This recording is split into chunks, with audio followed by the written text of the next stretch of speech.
ನಮಸ್ಕಾರ ಸ್ನೇಹಿತರೆ, media power YouTube channel ವತಿಯಿಂದ ರಾಯಚೂರು ಲೋಕಸಭಾ ಕ್ಷೇತ್ರದ ಕಾಂಗ್ರೆಸ್ ಪಕ್ಷದ ಅಭ್ಯರ್ಥಿಯಾದ ಜಿ ಕುಮಾರ್ ನಾಯಕ್ ಅವರ ಪರವಾಗಿ ಕೆಂಬಾವಿ ಬ್ಲಾಕ್ ಕಾಂಗ್ರೆಸ್ ಸಮಿತಿ ಕಾರ್ಯಕರ್ತರು ಹಮ್ಮಿಕೊಂಡಿದ್ದ ಕಾರ್ಯಕ್ರಮದಲ್ಲಿ ಸ್ಥಾಯಿ ಸಮಿತಿಯ ಅಧ್ಯಕ್ಷರಾದ ಶ್ರೀ ವಿನೋದ್ ಗೌಡ ಮಾಲಿ ಪಾಟೀಲ್ ಅವರು ಅಭ್ಯರ್ಥಿಯ ಪರವಾಗಿ ಮತಯಾಚನೆ ಮಾಡಿದರು. ಮಲ್ಲಯ್ಯನ ಕೃಪೆಯಿಂದ ವೇದಿಕೆ ಎದುರುಗಡೆ ಆಸೀನರಾದ ಈ ದೈವೈಕೆ ದೇವರಂದು ಈ ದೇವರಿಗೆ ನಮಸ್ಕರಿಸುತ್ತಾ ವೇದಿಕೆಯ ಮೇಲೆ ಆಸೀನರಾದ ಶರಣ ಬಸಪ್ಪಣ್ಣ ದರ್ಶನಪುರ ಅವ್ರ ಹೆಸರು ತೋಲಿಕಂದ್ರೆ ನಾನು ನೀವು ಬಿಡೋದೇ ಇಲ್ಲ, ನನಗೆ ಗೊತ್ತದ.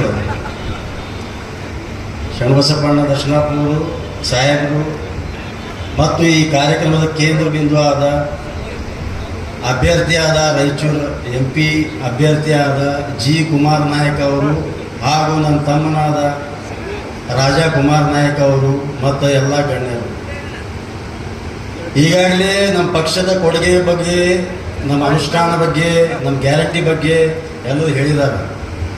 ಮಲ್ಲಯ್ಯನ ಕೃಪೆಯಿಂದ ದರ್ಶನಪುರ ಸಾಹೇಬ್ ಮತ್ತು ಅದ್ರ ಬಗ್ಗೆ ಇನ್ನೊಂದಿಷ್ಟು ಅಂಕಿ ಅಂಶದ ಜೊತೆ ಹೇಳ್ತಾರೆ. ನಿಮಗೆ ನಾ ಒಂದೆರಡು ಮಾತು ಹೇಳಕ್ಕೆ ಬಂದೀನಿ. ಏನಪ್ಪ ಅಂತಂದ್ರೆ ಜಿ ಕುಮಾರ್ ನಾಯಕ್ ಅವರು IAS ಅಧಿಕಾರಿ ಅದು, ಹೌದಲ್ಲ? ಯಾವ ಅಧಿಕಾರಿ ಯಾವ ದಾರಿಲಿ ಓಡೋತಾನ, ಹೆಂಗೆ ತಪ್ಪು ಮಾಡ್ತಾನೆ, ಹೆಂಗೆ ತಪ್ಪಿಸ್ಕೊಳ್ತಾನ ಅಂತಂಬುದು ಅವ್ರಿಗೆ ಗೊತ್ತಿರ್ತದೆ. ಈಗ ಇವ್ರದ್ದು 30 ವರ್ಷದ್ದು ಅನುಭವ, ದರ್ಶನಾಪುರ ಸಾಹೇಬ್ರದ್ದು 5 ವರ್ಷ ಶಾಸಕ ಮತ್ತು 3ನೇ ಸರ್ತಿದು ಮಂತ್ರಿಗಳದ್ದು ಅನುಭವ. ಇವು ಎರಡೂ ಒಂದು ಕಲ್ತರೆ ಎಷ್ಟಾಗ್ತವೆ? ಹುಡುಗರು ಎಷ್ಟಾಗ್ತಾವ? ಒಂದು ಎಷ್ಟಾಗ್ತಾವು? 2 11 ಆಗ್ತಾವ. ಒಂದು ಕಲ್ತು ಎಷ್ಟಾಗ್ತಾವ? 11 ಆಗ್ತಾವ, ಹೌದಲ್ಲ?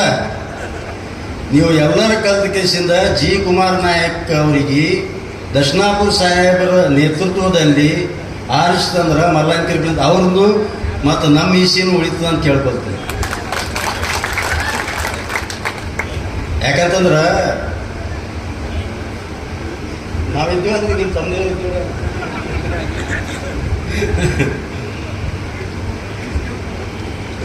ಇನ್ನೊಂದು ಮಾತು, D ಫಾರ್ ದರ್ಶನಾಪುರ, ಹೌದಲ್ಲ? D ಫಾರ್ ದ್ರೋಣಾಚಾರ್ಯನೂ ಇರ್ತದೆ. ಈಗ ಈ ದರ್ಶನಾಪುರ ಗರಡಿಯಲ್ಲಿ ಸಾಕಷ್ಟು ಮಂದಿ ಏನೇನು ಆಗಿದ್ದಾರೆ. ಯಾರು ZP ಆದರು, ಯಾರು ಗ್ರಾಮ ಪಂಚಾಯತಿ ಆದರು, ಕೆಲವರು ಮಲ್ಲಯ್ಯನ ಕೃಪೆ ಅಂತ MLAನೂ ಆಗಕ್ಕೆ ಪ್ರಯತ್ನ ಮಾಡಿದ್ರು. ನಾವೇನು ಅದ್ರ ಬಗ್ಗೆ ಹೇಳೋದೇನು ಅವಶ್ಯಕತೆ ಇಲ್ಲ ನಿಮಗೆ. ಈಗ ಅವ್ರು ಯಾರಿಗೆ ಏಕಲವ್ಯ ಮಾಡ್ತಾರ, ಯಾರಿಗೆ ಅರ್ಜುನ ಮಾಡ್ತಾರ, ನೀವು ಎಲ್ಲರ ಕಲ್ತ ಕೇಸಿ ನಿರ್ಧಾರ ಮಾಡಬೇಕು. ಇನ್ನೊಂದು ಮಾತು, ಮಲ್ಲಯ್ಯನ ಕೃಪೆ ದರ್ಶನಾಪುರ ಸಾಹೇಬರು ನನಗೆ ಸ್ಥಾಯಿ ಸಮಿತಿ ಅಧ್ಯಕ್ಷ ಮಾಡಿದ್ರು, ಜಡ್ಪಿದ್ರು. ಅವಾಗ ಆರೋಗ್ಯ ಮತ್ತು ಶಿಕ್ಷಣ ಇಲಾಖೆ ಸ್ಥಾಯಿ ಸಮಿತಿ ಅಧ್ಯಕ್ಷ ಇದ್ದ. ನಮ್ಮ ಭಾರತ ದೇಶದಾಗ 160 ಅತಿ ಹಿಂದುಳಿದ ಜಿಲ್ಲೆಗಳು ಅದಾವ. ಅದರಾಗ ನಮ್ಮ ನೋವಿನ ಸಂಗತಿ ಏನದಪ್ಪ ಅಂತಂದ್ರೆ ರಾಯಚೂರು 134ನೇ ಸ್ಥಾನದಲ್ಲಿ ಮತ್ತು ನಮ್ಮ ಯಾದಗಿರಿ 160ನೇ ಸ್ಥಾನದಲ್ಲಿ ಇದೆ. ಇದು ಭಾಳ ನೋವಿನ ಸಂಗತಿ. ಅಭಿವೃದ್ಧಿ ಒಟ್ಟ ಇಲ್ಲ. ಆರೋಗ್ಯ ಇರಲಿ, ಶಿಕ್ಷಣ ಇರಲಿ, ಕಾನೂನಾಗಲಿ, ಯಾವುದೇ ರೀತಿಯಲ್ಲಿ ಅಭಿವೃದ್ಧಿ ಇಲ್ಲ.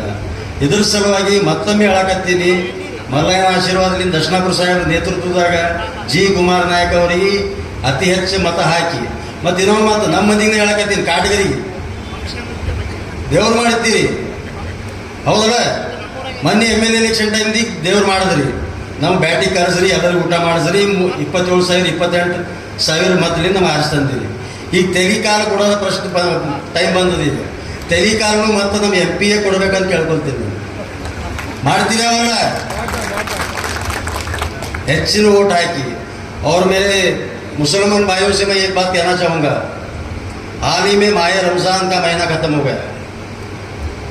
माह रमज़ान में सबसे पहले मैदान करबला में इस्लामी जंग खेली गई थी.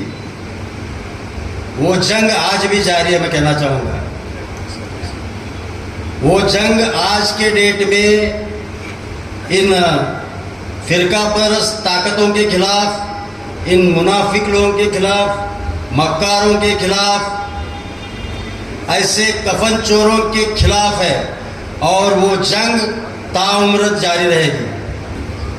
हमारी आवाज़ बुलंद करने के लिए हमने सबसे ज़्यादा वोट जी कुमार नायक उनको 7 मई को डालकर उनको जिताना ज़रूरी है, क्योंकि कर्नाटक के विधानसभा में दर्शनापुर साहब अपनी आवाज़ बुलंद करते रहते हैं, मगर दिल्ली में हमारी आवाज़ बुलंद करने के लिए जी कुमार नायक साहब है हमारे. ನಾ ಹೇಳಿದ್ದು 2 ಮಾತಾಗ ಮುಗಿಸ್ತೀನಿ. ಮಲ್ಲಾನಗಿರಿ ಪ್ಲೇಯರ್